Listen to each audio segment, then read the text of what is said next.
ยกมือ10 นิ้วกราบนบนอบน้อมอย่างพระติรัตนเกี่ยวเจ้าตั้ง3 ประการอันมีพระพุทธพระธรรมพระสงฆ์อันเป็นสรณะที่เพิ่งที่เคารพนับถืออันสูงสุดในชีวิตกราบคารวะแตบไตไวสาปารมีธรรมพระมหาเถรานุเถระเจ้าคณะพระสังฆาธิการภิกษุสงฆ์องค์สามเณรจุตนจุองค์ด้วยความเคารพเจริญสุขเจริญปอนญาติโยมศรัทธาสาธุชนตินจองห้องวัดจุหนุ่มเท่าใจยิงก็ขอน้อมต้อนรับทุกท่านเข้าสู่รายการมรดกธรรมกำเมืองกลางสถานีวิทยุกระจายเสียงพระพุทธศาสนาแห่งชาติและสังคมคลื่นเพื่อการศึกษาพระพุทธศาสนาและวัฒนธรรมคลื่นพระพุทธศาสนาและจริยธรรมตลอดจนคลื่นบริการสาธารณะต่างๆส่งสัญญาณออกอากาศจากสถานีวิทยุวัดฝ่ายหินตำบลสุเทพอำเภอเมืองเชียงใหม่จังหวัดเชียงใหม่ในระบบคลื่นความถี่ FM 104.50 เมกะเฮิรตซ์ สถานีวิทยุคลื่นพระพุทธศาสนาและจริยธรรมในความอุปถัมภ์ของมูลนิธิพระบรมธาตุเจ้าดอยสุเทพส่งสัญญาณกระจายเสียงในระบบคลื่นความถี่ FM 96.0 เมกะเฮิรตซ์ สถานีวิทยุบริการสาธารณะวิทยุ CM 77 วิทยุอินเทอร์เน็ตล้านนา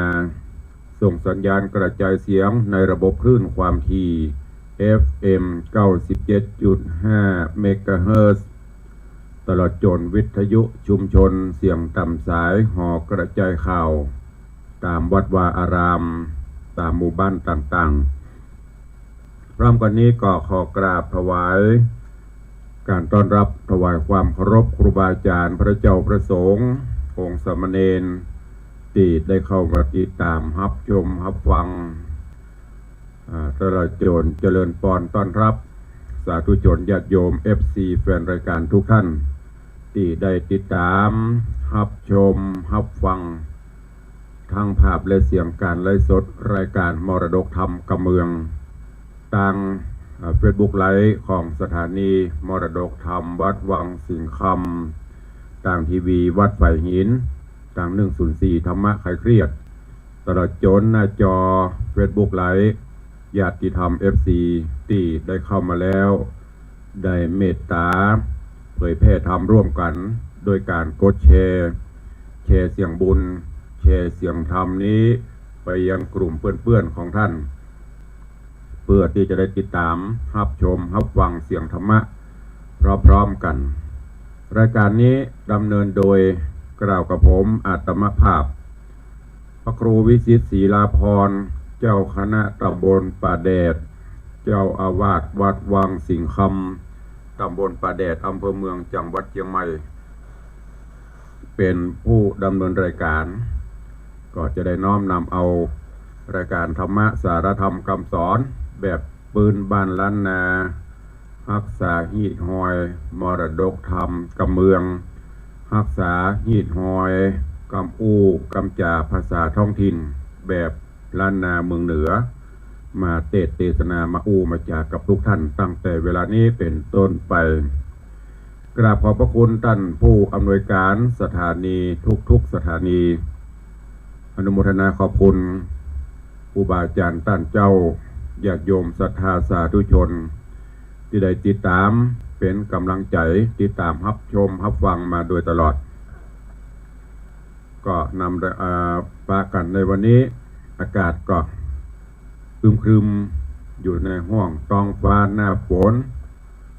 เดินทางไปที่ไหนก็พกร่มพกจ้องอุปกรณ์ป้องกันไปตัวเนอะเพื่อฟ้าฝนตกมาก็จะได้ป้องกันบ่ให้ได้เปียกได้หยังเพราะว่าอากาศบางวันก็ฝนตกบางวันก็ร้อนบางวันก็เย็นการปรับตนปรับตัวปรับร่างกายอาจจะต้านบ่ไหว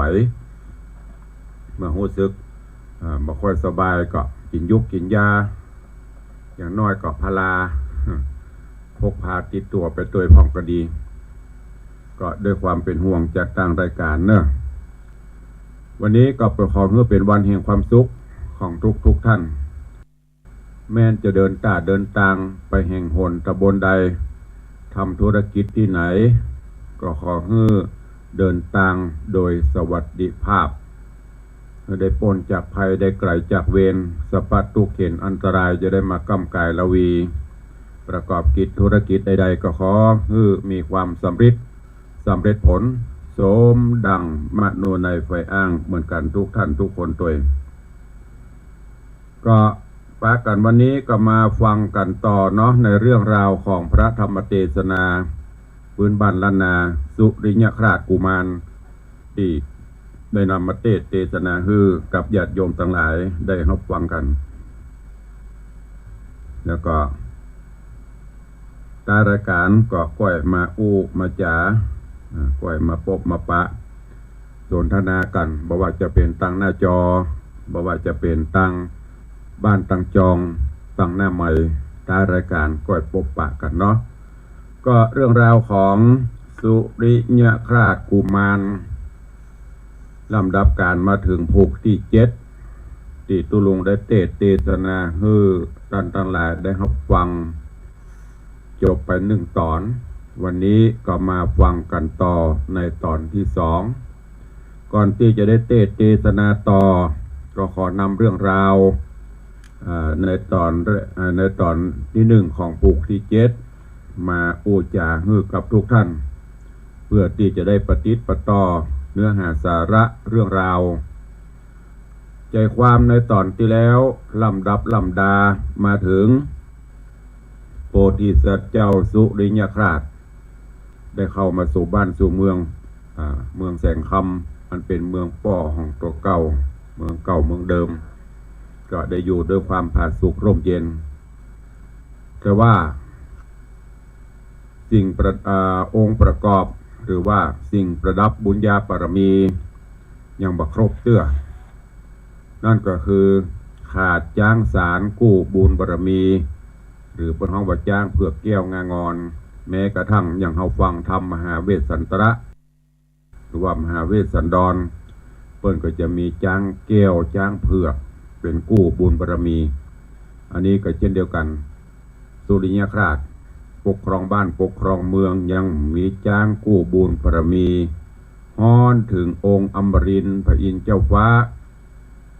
ก็ได้ส่องหูเล็งหันก็เลยได้ลงมาช่วยเซาะแล้วก็ได้พบปะพญาจ้างสารตัวหนึ่งเป็นจ้างที่สวยสดงดงามเป็นจ้างกู้บุญบารมีก็เลยลงมาอูจ๋าเชิญชวนจ้างตัวเนี้ยจ้างเชือกนี้คือไปเป็นกู้บุญบารมีของพญาสุริยคราชพอมาอูมาจ๋าสนทนากับจ้างก็บอกว่าโอ้ข้าตัวใหญ่ตัวหลวงจะให้ข้าไปจะได้เตียวไปเจ้ของใกล้กว่าจะลัดเลาะป่าดงพงไพไปถึงเมืองก็ต้องใจเวลาเมินพระอินทร์เจ้าฟ้าก็บอกว่าโอ้บ่ต้องเดือดร้อนแต่เรื่องการเดินทางนะก็เดียวข้าจะพาไปจากนั้นพระอินทร์ก็ลูบจ้างลูบไปลูบมาจ้างก็ลดน้อยลดตัวลงเววตัวเต้าแมว เนี่ยตัวเต้าแมวคือเปิ้นใจเวทมนต์ใจบุญบารมีของเปิ้นเสร็จเรียบร้อยพระอินทร์ก็เอาจ้างที่ลดรูปลงมาตัวเต้าแมวเนี่ยใส่ในสาแล้วก็แถลงเป็ดเป็นนายพรานติวสาที่มีจ้างอยู่ตั้งไหนเนี่ยไปเซาะขายตำบ้านตำเมืองแวะเมืองหั่นก็เอาจ้างออกมาฮื้อพอว่าไผเขาได้จ้างจะขายฮื้อเอาบ่แปง100,000 120,000 120,000พอโทษประเด็นนี้ก็หลายล้านเนอะสมัยก่อนนะเสาะไปตำบ้านตำเมืองได้กับบ่มีไผหันว่าจะเป็นจ้างหูหันว่าเป็นแมวเท่านั้นบางพ้องก็โอ้ปอพรานจ้างท่านตัวต้มแมวนี่มาห้องขายเป็น100,000พวกนี้3 บาทก็พอกะหรอก ขอซื้อจ้างพดตรวจ3 บาทพระอินทร์ในร่างของป้อพรานก็บ่ขายไปกูบ้านกูเมืองจนพดไปถึงเมืองแสงคำที่องค์ที่โพธิสัตว์เจ้าสุริยคราชซึ่งตอนนั้นก็กำลังเสด็จดีลาศประพาสอุทยานป่าไม้ดอกไม้ส่วนดอกไม้ชื่นชมดมกลิ่นดอกไม้กับบริวารพระอินทร์ก็ในร่างของป้อพรานก็เข้าไปกราบไปทูลไปทูลถวายหรือว่าไปทูลขายจ้างอันที่อยู่ในศาลด้วยปุญญาบารมีของโพธิสัตว์เจ้าหูว่าจะเป็นอะไรอย่างหรือพูดง่ายๆก็คืออันนี้คงจะเป็นของพิเศษละก็เลยถามนายพรานหรือว่าพระอินทร์ในร่างของนายพรานว่าจ้างตัวนี้ท่านจะขายตัวใดพระอินทร์ในร่างนายพรานก็บอกว่าโอ้เอาบอกแป้ง120,000จะขาย120,000ถ้าเขาไปมากู้บ้านกู้เมืองเขาก็เสนอขายตัวยะแต่พญาเจ้าเมืองต่างๆให้เขา2 บาท3 บาทเขาบอกขายตั้งเปิงใจก็จะซื้อก็ซื้อไปซื้อเขาก็จะไปเมืองอื่นแล้วนะโพธิสัตว์เจ้าสุริยคราชก็บอกโอ้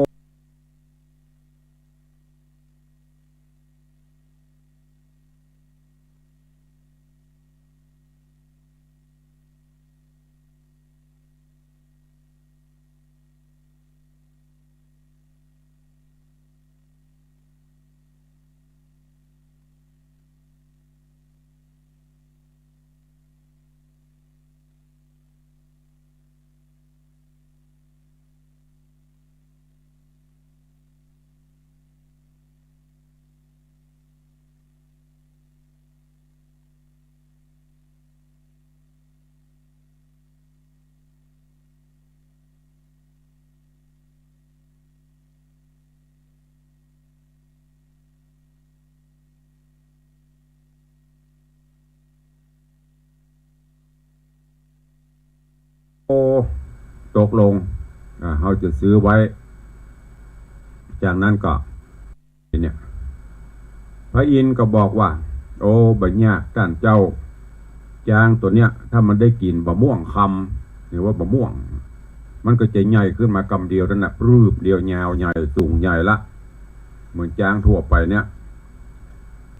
จากนั้นโพธิสัตว์เจ้าสุริยคาตก็บอกเฮือเสนาอมาตย์ปากันไปเสาะบะม่วงคำบะม่วงหน่วยบะม่วงเอามาคือกินพอได้มาแล้วพระอินทร์ในร่างของพรานก็ติ้วซาตีจางน้อยน่ะลงไปกลางลาน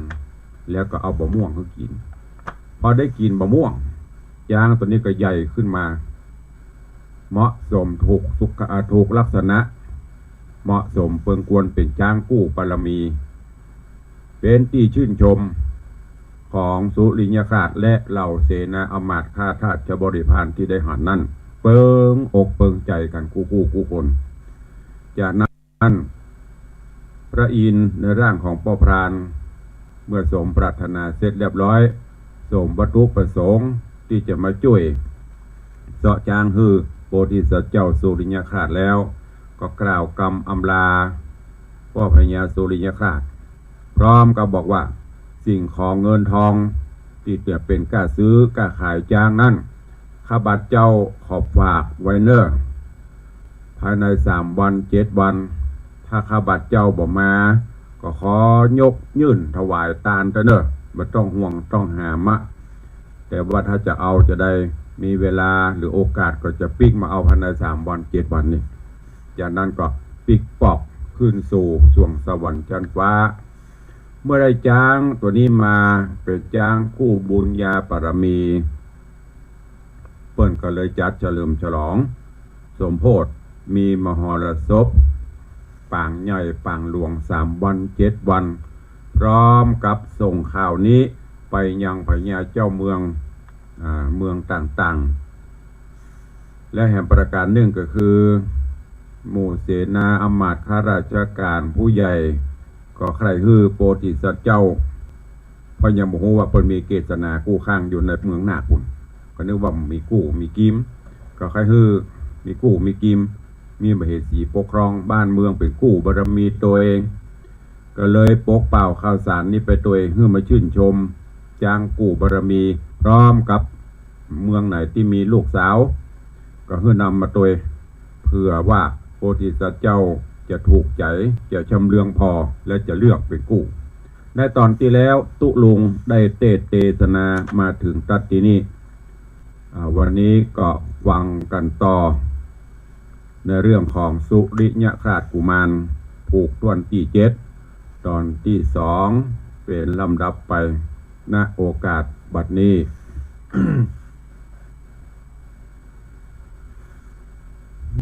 นะโม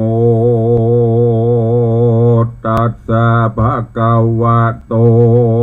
อะระหะโตสัมมาสัมพุทธัสสะ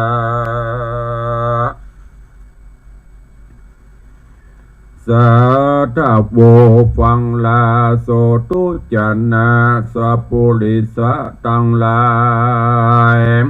ทั้งหญิงและใจมวลหมู่ที่ได้ปากันอยู่ทำทาดาฟังยังรัสธรรมเทศนาสุริยคราชกุมารลำดับการมาถึงยังผูกที่7ตอนที่2แล้วเนื้อเจ้าขอเจิญศรัทธาตั้งหลายหนุ่มเท่าจุงตั้งจิตใจเล่าทอมทาดาฟังต่อไปนานี้แหละนาที่นอนเสนาหันหนุ่มเท่าตังอำมาตย์เก้าและปู่พญาก็เปิกษากันแถมเล่าว่าพญาเจ้าโตนภาปุเร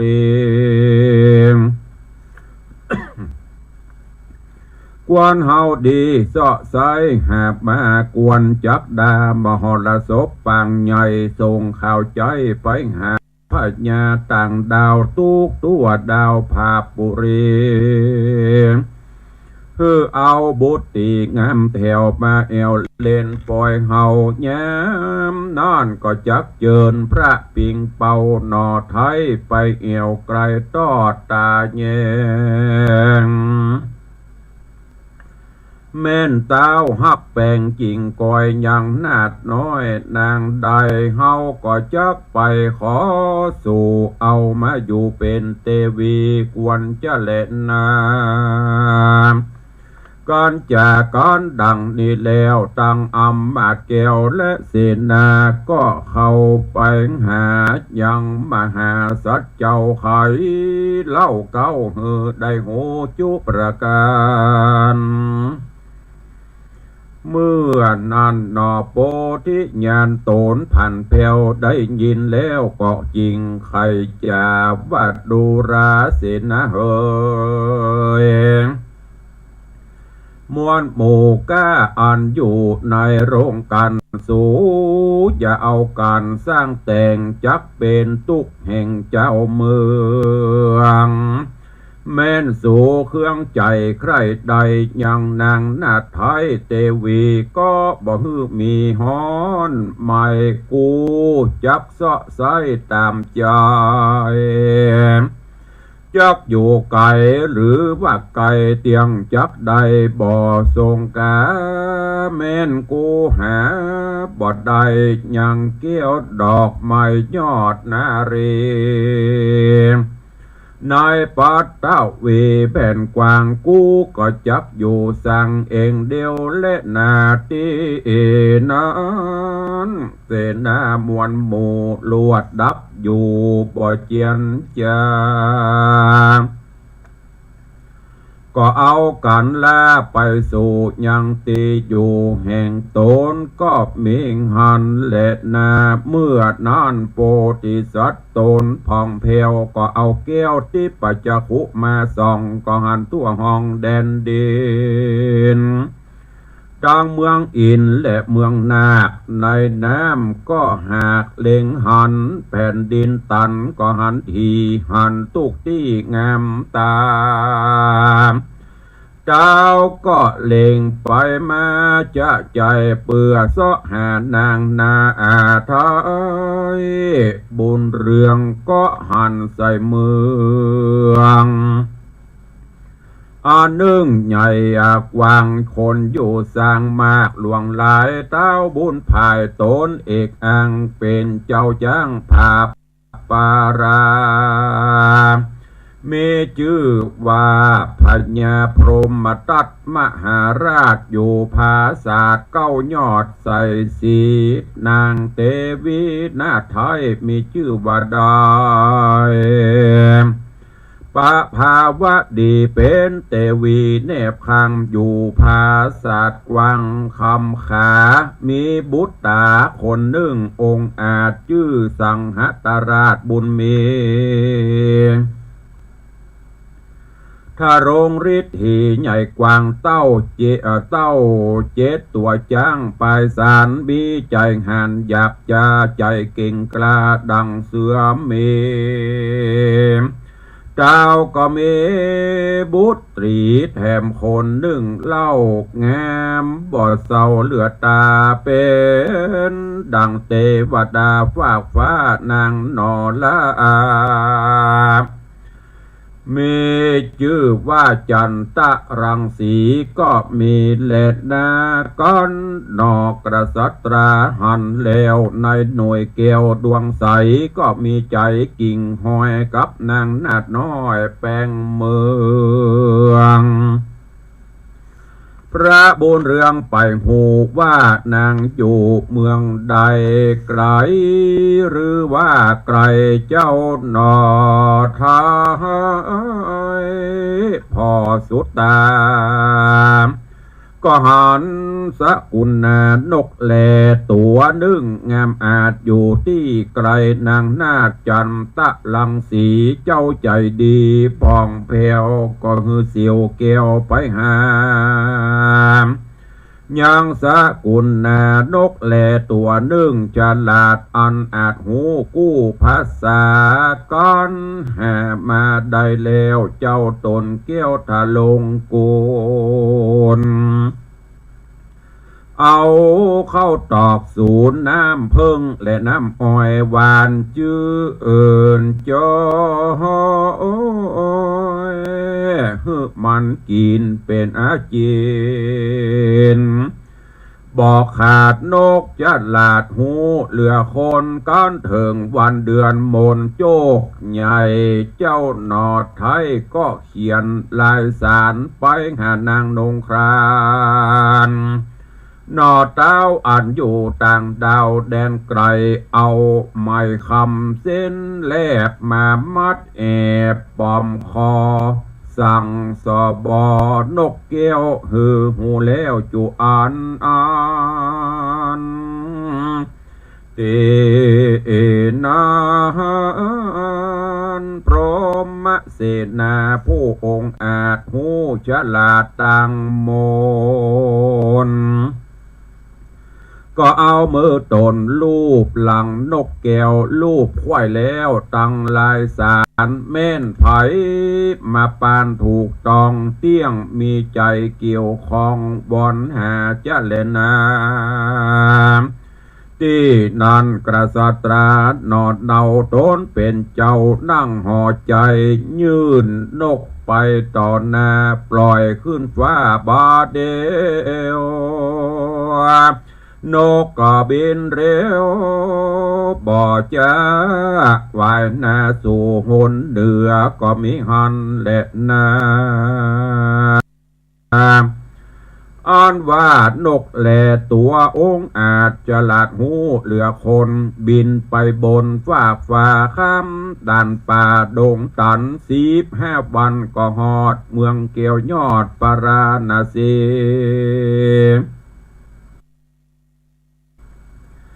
จื้อพญามีบอกไว้ว่าเต้าไทยพรหมตัตตราชามีบุตรตาคนหนึ่งองค์อาจเป็นอุปราชแตนตนลูกสาวแถมคนหนึ่งแงมบ่อเศร้าชื่อนางนอดเนาจันตะรังสีวันนะดีสะอาดเต้าก็ฮือแป้งภาษาประดับคำแก้วแสงคำประดับดอกรัศมีออกเรื่องไรฮือลูกใส่ใจได้อยู่กับนาง500 หมู่กันยาฮือฮักษาอยู่เฝ้าอายุนางนอดเนาได้16 ปีนางนั้นมีนกแลตัวแม่เลี้ยงไว้แต่เดิมมา หูภาษาแห่งเจ้าบินเข้าออกหอคำก็มีหันเล็ดนาแย้มนั่นนกของโพธิสัตว์เจ้าตัวองค์อาจหันภาษาเก้ายอดแสงใสก็หูว่าเป็นนางเมืองใส่ว่าเป็นเมืองนางใส่ใจแก้วกูจริงเบกบินลงสู่ส่วนอุทยานมีลูกไม้ลายพระกันต่างๆดอกไม้สว่างบานหลายมีลูกใหญ่ตามกามีรถล่าหอมเมืองล้างพ้องเรืองเป็นหมู่ตั้งยายอยู่เป็นสายล้างพ้องมีลูกยายแต่เก้าดูบ่อเศร้าสุกใส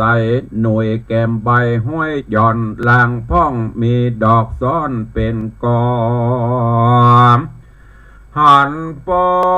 ตาจุกำหมูนกพร่ำคันเสียงเนืองนั้นมีกองในแห่งห้องอุญญาณอันว่านกพระผู้บานนอนาเอา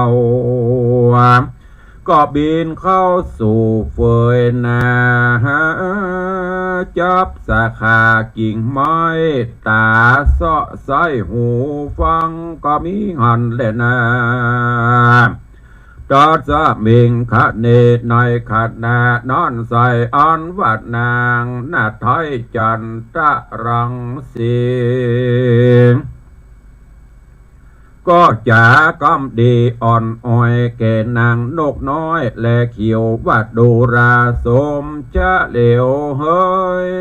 น้องไทยกูใครได้ดอกไม้ดวงบานเมืองจุงไปสู่อุทยานสวนดอกไม้กันกาบได้จุงนำมาปันแดดเตอะว่าอันที่นันนกตัวแม่ก็บินแผ่ไปหา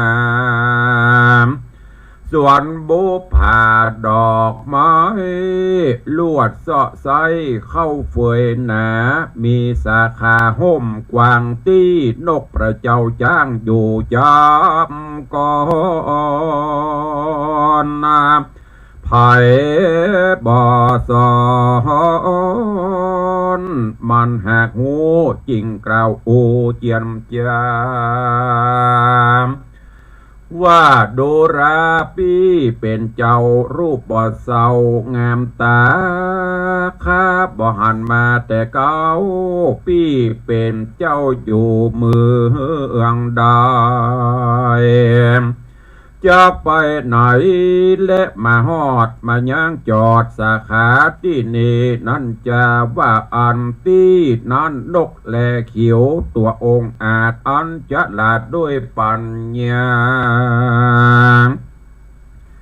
จริงใครจะตอบถอยว่าดูรานางนกน้อยแลเขียวปี้ตัวคนเดียวเป่าวางบ่มีกู้ขังเตรียมคิงบาดีเจ้าบุญปิงสุริยคราชอันสะวยราชเมืองแสงคำต้านหากจำกูปี้มาสอดพอหายอดเตวีอ่านว่าปุรีแสงคำใหญ่กว้างสาวไม่ห้างก็หากมีหลายเต้าบ่หมายใครได้ บ่มักไฟหุ่มจุ่มเต้าบ่พารมแฝงไฟจริงจับใจปี้มาเสาะหายังนางสายตากลิ่นกูแม่นน้องหูจุงบอกใครจะว่านางกัญญางามอาจอยู่ในผาศาสตร์เมืองใดจุงจักไขบอกแจงหือหูแห่งต่างไปแดดเตอะว่าอันตี้นันนกแลเขียวตัวแม่ก็จริงแผ่กำวานว่านางน้องครานโลกตาหรือตัวดาวธรณีชื่อจันทรังสีงามอาจกิ้วก้อมวาดดินพรมลำพอกลมการปองวันนะพองดังคำแดงตัวน้องแฝงหับใจจับอยู่ไกลตึงวานนางนกปั่นกล่าวถอยแก่นกพญอพญายอดซอยจูพระการตีนันนกใจหันกล่าวตอบว่าดูราน้องน้อยหน่อคนเขียวเจ้าจุงเหลียวไปไว้ยังนางนาไทยชมสะดีว่าข่าวสารดีจากเต้าตนภาพดาวแสงคำมีมาต่ำรอดห้องเถิงรอดห้องแม่บุญลือลายหนังสืออยู่ที่ขาแม่นางนอดยังใครหันจุงกลับมาปานบอกเล่าปี้จักไปหานางดอดเนาบาเดียวและนามือนานนกแม่ตัวคนเขียวบินไปเร็วด่วนสะอานเถิงภาษาดนางหนอจานชมชะหลีแล้วใครตามกำมีบอกเล่าเฮอนางหนอเดาได้หูจูอันก็มีหันเลนาส สาธิตาอันว่านางจันทรังสีนาไทยได้ยินนกใจกล่าวใครจะว่ามีพระราชาต่างดาวชื่อว่าเต้าสุริยคราชโพเมนใจนกบินมาพอใจนางหนอยินดีย้อนปาลมีแต่ก่อนบ่ฮื้อผ่อนตามมานางโสภาก็จมจืนปีติตื่นไปหน่อยมีหัวใจไหวว่าใครหันนะเจ้าสุริยคราชบัดเดียวจริงบอกนกเขียวแกวนใจว่าเมืองจุงใดไปปันป่าตัวมันมาสู่ยังที่อยู่กูนางแดดเตอว่าอันที่นั่นนานกเขียวตัวแม่อ้าปีกแผ่เชิงห่างบินไปกลางอากาศสูงสู่ห้องราชอุทยานแล้วไข่ขันโอกาสเหินนกเจ้าสุริยคราชได้หูบาดเดียวสองนกเขียวตังกู้ก็ปากันบินเข้าสู่หอนางก็มีหันเล่นนามือนานางจันทรังสีผิวงามดีสะอาดเหมือนสุวรรณจาคำแดงอ่อนจ้างแปงหากหลอมหล่อยิ้มแล้วพอดูงามนางจักถามนกพระยอดซอยจริงกล่าวถอยใครจะว่าดูรานกแลคำตัวเห่าลูกแต่ดาวได้มาเป็นนกพญาตนใดใจมาสอดจริงมาฮอดกูนางนี้จามสากุนาอันว่านกแลตัวองอาจเหตุฉลาดโดยปัญญาจริงใครจะตอบถอยว่าข้าแด่นางนาดน้อยโสภาอ้อนว่าพญาตนนั่งกล่าวชื่อว่าเจ้าสุริยคราชโบน้ำสะเวยแสงคำเมืองใหญ่บ่มีเทวีไฟเตรียมแฝงเจ้าจอมแปลงนอนเปลี่ยวใจหน่วงเหนียวข้านิ่งหาก็ฮื้อข้ามาสอสอดจริงมารอดหอนางนี้เล่นนาอ้อนว่านางจันทรังสีลักษณะดีงามอาจได้ยินนกว่าถอยจากใครมีหัวใจไหววาดดังจะขัดอยู่ร้อนเหตุเดิมอ่อนล่วงแล้วสองดอกแก้วได้ห่วมกันกินตาลอธิษฐานมาตุกจากน้ำหยาดต้องโกดหมายกันนางใส่ใจได้ยินชื่ออันว่านกบอกว่าโสริยคราชโบนาลวดมีสองตาชื่นจ้อยใจกิ่งหอยแปงปันโขนลูกจันเยือกเย้าตัวที่กล่าวใครจะตัวที่กล่าวใครจะว่าดูรานกตัวหาดเห่าอันว่าเต้าตนผาเพียงใจมีคนใดและไปกล่าวหูข่าวกูนางเตี้ยงจักพรางจุล่อฮื้อกูล่อลงกำอันว่าแสงคำเมือง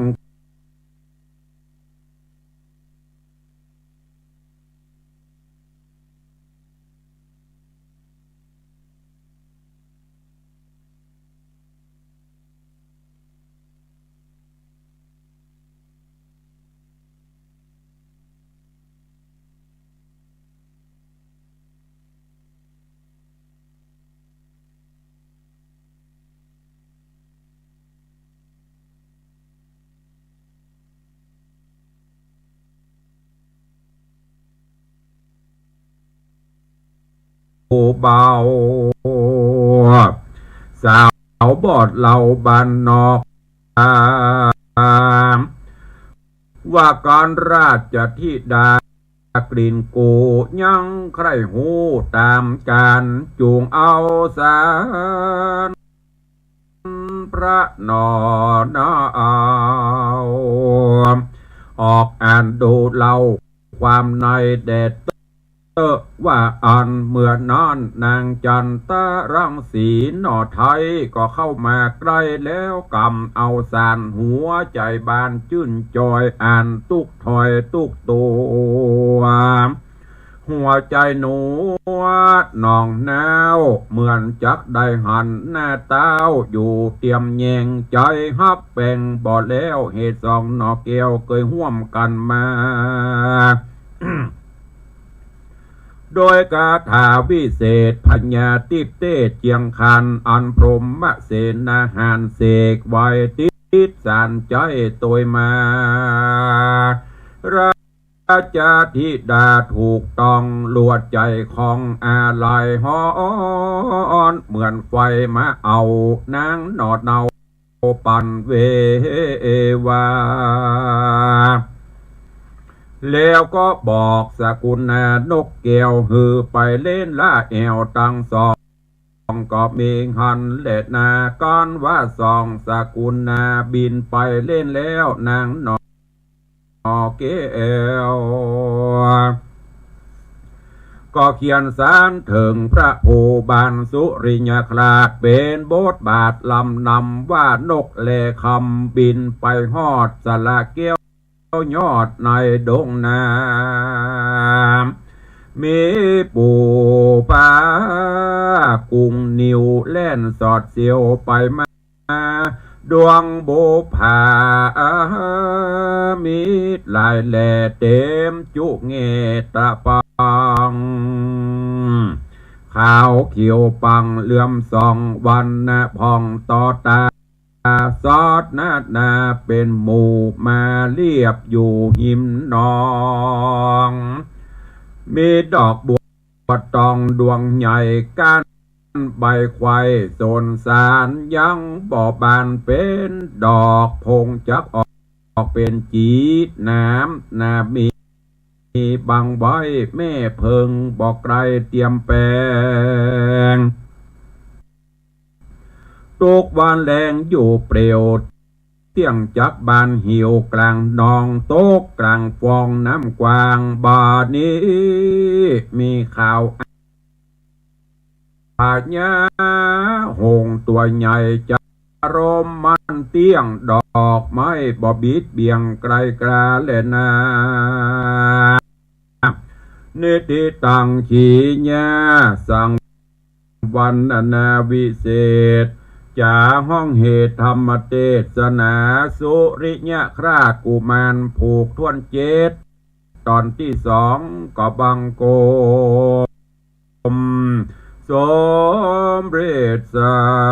เดช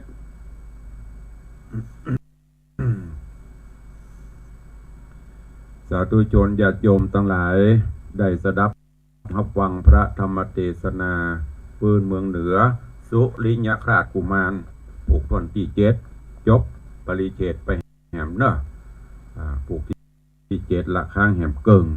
กำลังดันโดนมาได้เกิงมีตือมดตือมวลกัน14ผูกตุลุงก็ต้องมาย่อเป็นตอนไปด้วยเวลาอันจำกัดเนาะเรื่องราวในตอนนี้ก็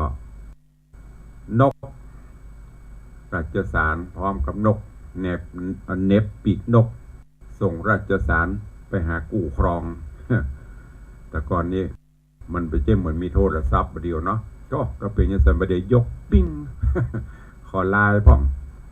ขอเบอร์โทรพ่อมเนี่ยกู้กันง่ายสมัยนั้นย้อนหลังไปมันยังไม่มีต้องใจนกตอนนี้นกบวกนกเป็นนกกับนก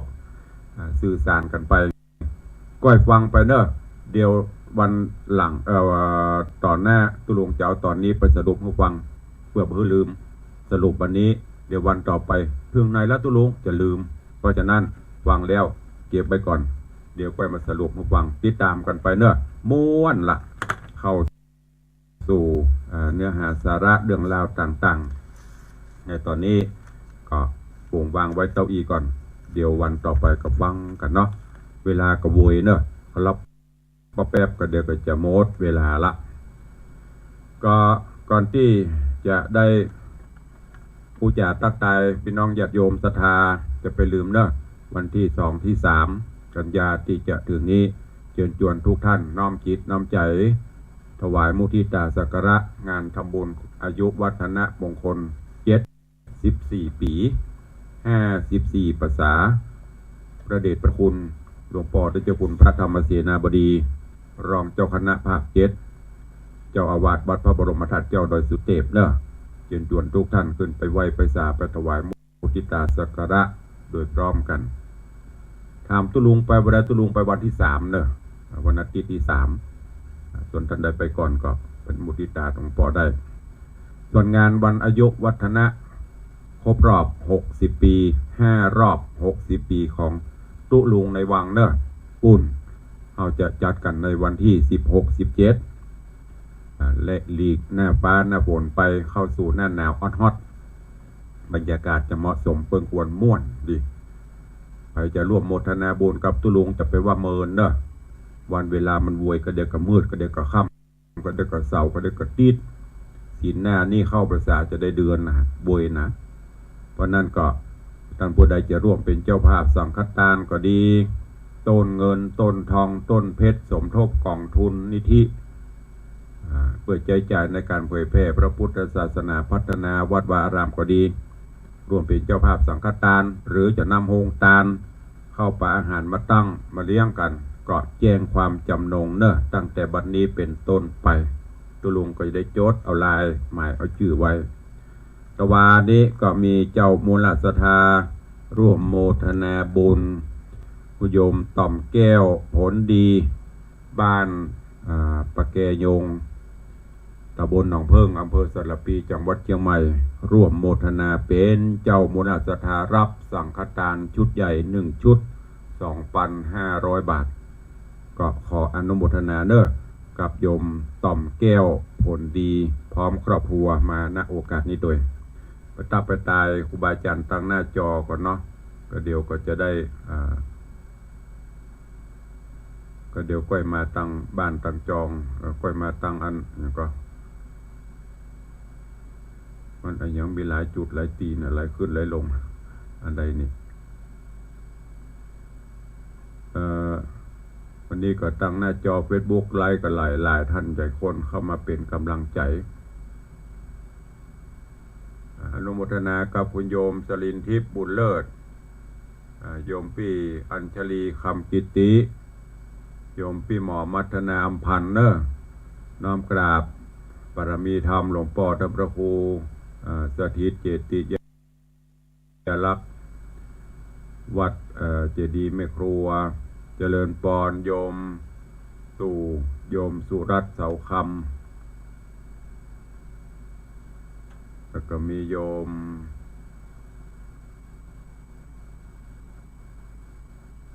พี่นาดิสมเตปินเจริญปอนคุณโยมยายเพลินเพื่อนเกษตรเจริญปอนโยมแม่ปราณีพยาไคหาโพนแล้วก็มี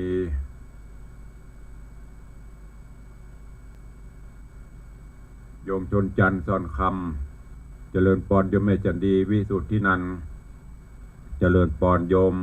ปินันจรันปิยจันทร์ปินันล่า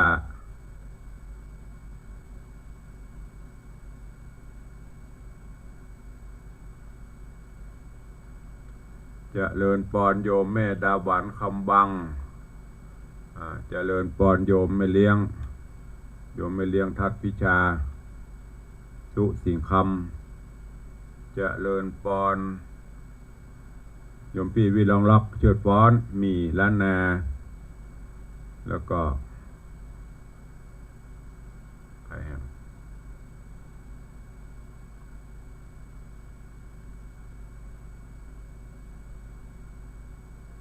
ม มีหลายคน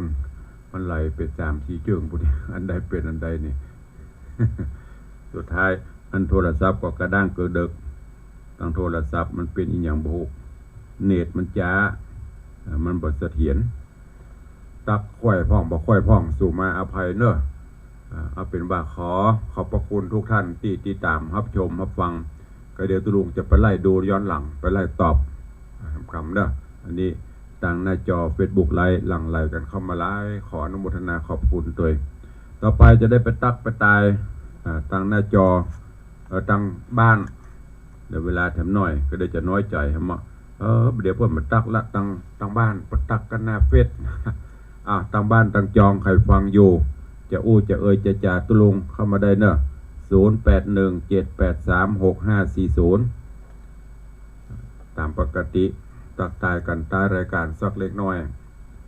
0817836540ใครจะอู้เอ่ยจ่ากับตุลุงก็เข้ามาเนอะตั้งบ้านตั้งจองฟังอยู่ที่ไหนตั้งใดพ่องก็พูดจากันเข้ามา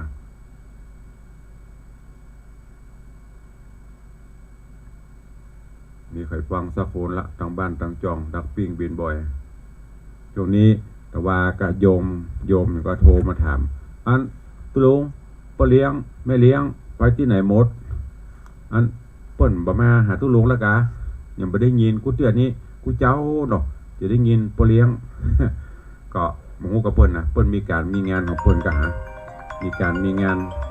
สามารถที่จะคอมเมนต์เข้ามาเพราะว่าพ่อเลี้ยงเปิ้นก็มีธุรกิจของเปิ้นตั้งแม่เลี้ยงก็มีภารกิจของเปิ้นเพราะว่าเมื่อก่อนเปิ้นจะได้ยินเนาะว่าวันเจ้าได้บ่ได้ยินพ่อเลี้ยงเข้ามานี่แสดงว่า